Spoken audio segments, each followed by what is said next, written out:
What up everybody, Jarrett from Empire of Assets here, and today we have a little bit of a spicy video. So fasten your seatbelt and get ready for maybe a hot take. This is just going to be a little bit of a rant slash my thoughts on a topic video about Pokemon. So let's jump right in it without any further ado. Today we are talking about error cards and why are they more valuable than the true cards, right?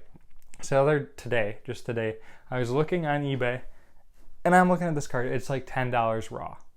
And I'm scrolling through the listings, just trying to feel things out, maybe put in some offers.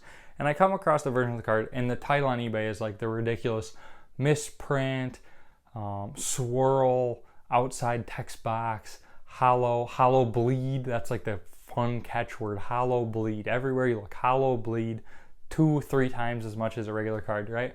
So I pull up this listing just to see what it's all about, because this card's listed for like $50 or like 5 times the normal price, right? So if we use this Dragonite example, the card looks just normal, just like this, maybe even a little rough or a little beat up. And it's got one little holographic swirl outside of the text box. And like, I understand that's definitely an error card. It's not meant to be like that. But what I don't understand is, why are these cards selling for so much more than a normal card? Like, as a collector, everybody wants PSA 10s. Well, what is a PSA 10? PSA 10 is a perfect card with no flaws whatsoever. That seems to be very important in the hobby. So then why are there so many people collecting error cards which are not perfect? They're imperfect cards. Literally, the definition of an error is it is imperfect from the factory. That card is not how the Pokemon company wanted to get that card shipped out in packs. There was a quality control error, they missed something, and it gets shipped out. And that's not how they wanted it. So why is there so many people interested in these? Like, show me some people that like collecting these things and are paying 2 to 3 times more. Big example of this is the Jungle No Stamp cards. I had a Victory Bell that I found in a collection. It is numbered out of the set number. Very obviously a jungle card, but there's no jungle stamp in the top corner.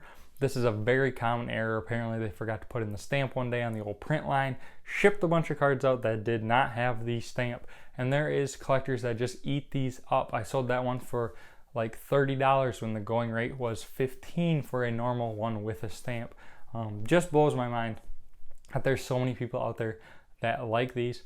And I know what everybody is saying right now in the comments, furiously typing out, but the error cards are so much more rare and desirable because they're rare. Like Red Cheeks Pikachu. Red Cheeks Pikachu, it's the same for me.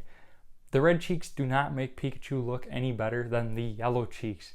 And yet that card is so much more expensive solely because of the scarcity. And I understand supply, demand. There's so much less supply on error cards because they weren't supposed to happen. They weren't supposed to get made. Not a lot of them did get made. So the ones that we find are super rare. But this brings me to a card that is like not desirable at all. Like, let's say this Dragapult V is probably a pretty good card, right? Pretty common card, Dragapult V. Maybe this isn't even the best example, but it'd be like if you took a random set card, a common card out of Vivid Voltage, and you just grabbed card 13, we'll say, and you look up cards 13 PSA, and there's one. Let's say you submitted a card to PSA. It got a PSA 9, and nobody else has submitted one. So it is a pop 1, PSA 9 pop 1, no cards graded higher, super rare, right? Well, the reason nobody else has graded the card because there's not enough demand for the card. Nobody else cares about the card. So even if the supply is 1, nobody else wants it. And I feel like error cards are the same thing. I just don't get why so many people are into collecting them. Maybe I'll get some hate for this video because there are people out there that just love collecting errors. And if you like collecting errors, I'm not even throwing shade at you. It's awesome that you like errors. I hope you have a great error collection. Just for my personal preference, I don't understand why people collect errors. Why wouldn't you want the card in good shape and similar? It's the same thing for me as swirls. Yeah, a little swirl in the holographic is kind of neat. Some of them look like, oh, Charizard is really breathing fire with a swirly holographic. It might add a little bit of aesthetics to the card, but people are trying to mark up their cards so much higher because they have this cool swirl, and I just do not understand it. I don't understand that. And the one I understand least of all is misprint cards, right? So you get a card and its border, let's say this card, it's just got no top border. Kabutops is printed halfway off the card. This silver part is this big, takes up the bottom. There's no room left. Very clearly was not meant to be like that. And people are like, oh, misprint, PSA is going to grade it a 9 with an off center. Oh, people collect off center cards. It's a flawed card to me. I don't understand why people would pay more than a perfect card for the flawed card. But that is just my opinion. I would love to hear what you guys think down in the comments.